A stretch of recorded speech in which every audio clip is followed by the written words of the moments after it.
The crisis in Puerto Rico presented Donald Trump with the opportunity to step up and embody one of the most significant roles of a president during a time of national crisis, the role of comforter-in-chief. During times of tragedy, whether natural or man-made, Americans have looked to their presidents for hope and reassurance. And how presidents respond, for better or worse, can wind up defining their legacies. Ronald Reagan rose to the occasion after the Challenger disaster in 1986. George W. Bush was praised for his bullhorn address to first responders after 9/11, though he was later condemned for his flyover after Hurricane Katrina. President Obama offered hugs and reassurance to the people of Joplin, Missouri, after a deadly tornado there in 2011. And then we have Donald Trump, the president who responded to a desperate plea for help in Puerto Rico with mean tweets. Joining me now is Michelle Bernard, president of the Bernard Center for Women, Politics, and Public Policy, Karine Jean-Pierre, senior advisor for MoveOn.org, media and political analyst Steve Adubato, and Republican strategist Evan Siegfried. And thank you all for being here. I'm going to start with the ladies here at the table, and I'll go to you first, Karine, on this. Quinnipiac has a new poll out that has some pretty dire numbers for Donald Trump and the way he is performing his presidency thus far. And it was taken, you know, a lot of it is during this Hurricane Maria period. 56% say that he's not fit to be president. That's not different than when he was running.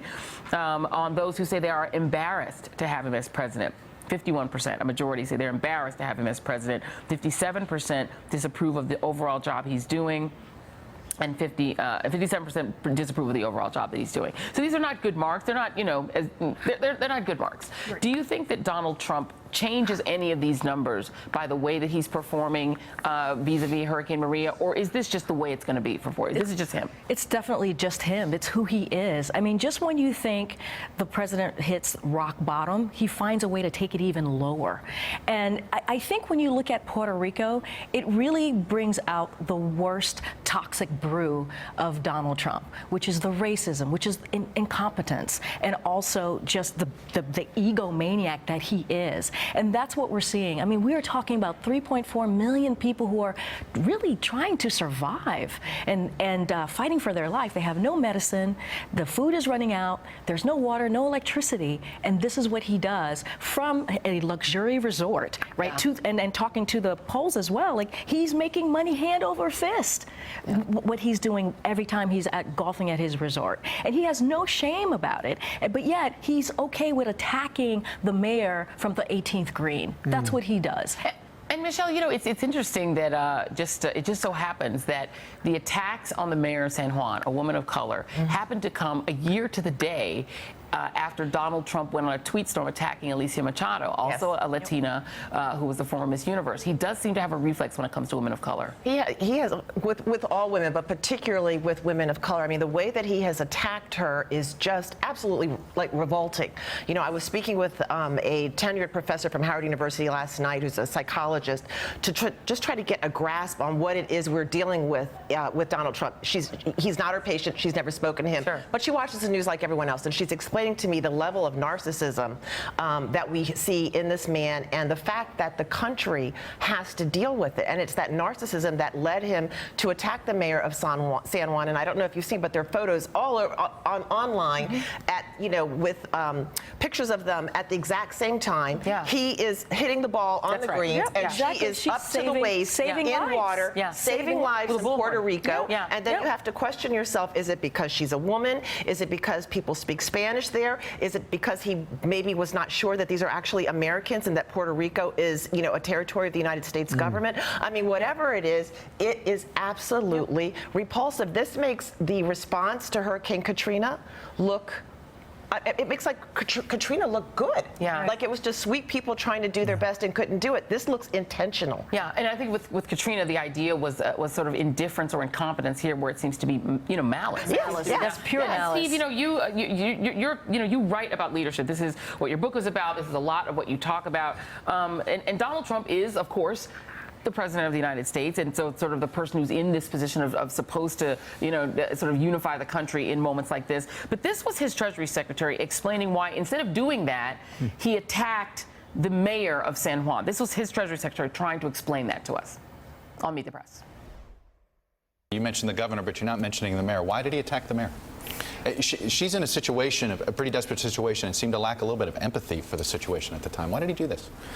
Well, I think, as you know, when the president gets attacked, he attacks back. And I think the mayor's comments were unfair given what the federal government has done. Steve, is that a good enough explanation when you're talking about the President of the United States? Joy, I'm trying to control the emotions, the feelings I have right now.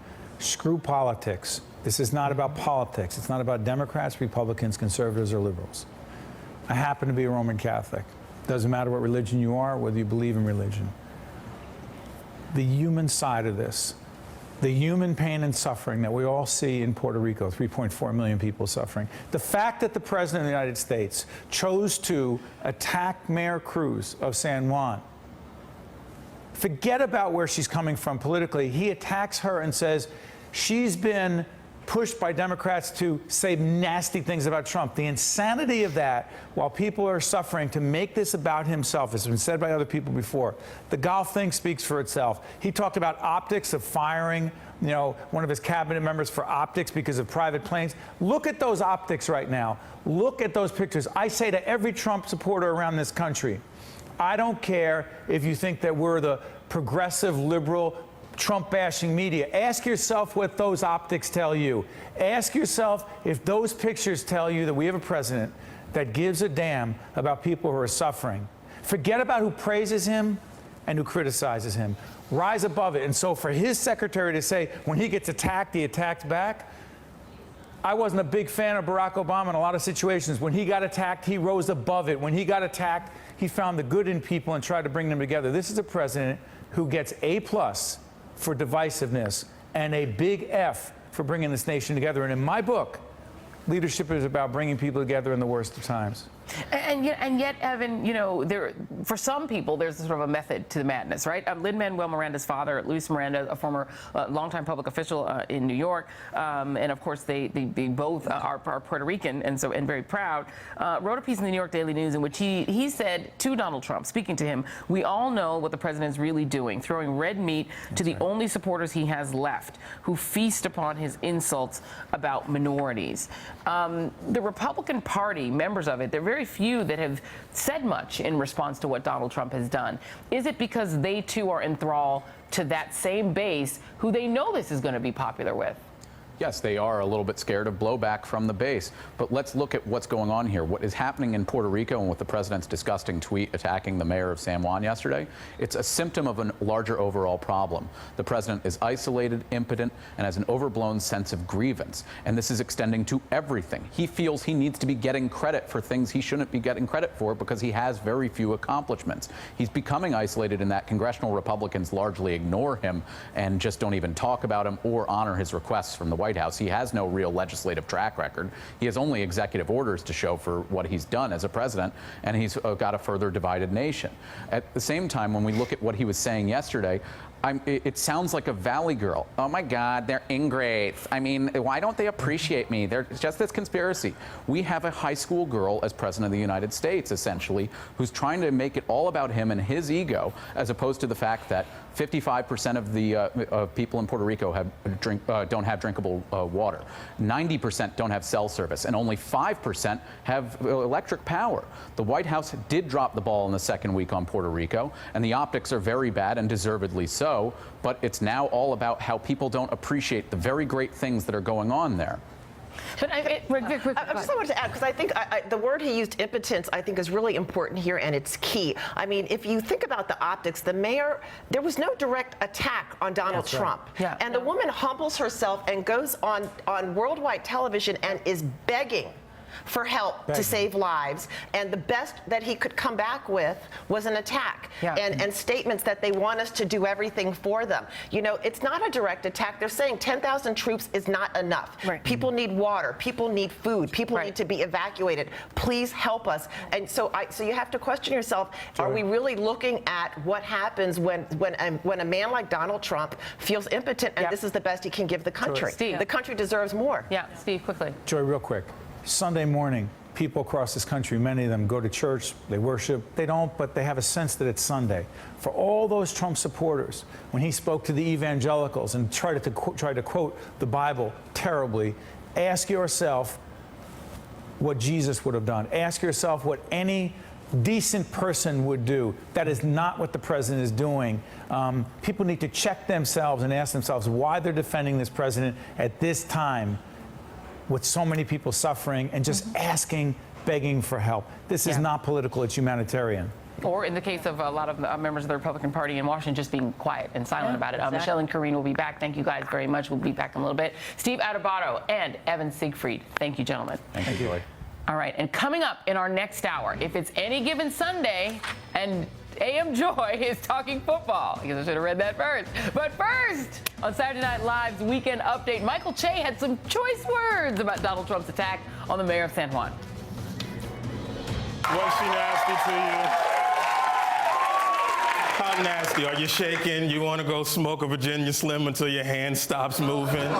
This isn't that complicated, man. It's hurricane relief. These people need help. You just did this for white people twice. Do the same thing. Go tell Melania to put on her flood heels, get some bottled water, some food. Hey there, I'm Chris Hayes from MSNBC. Thanks for watching MSNBC on YouTube. If you want to keep up to date with the videos we're putting out, you can click subscribe just below me or click over on this list to see lots of other great videos.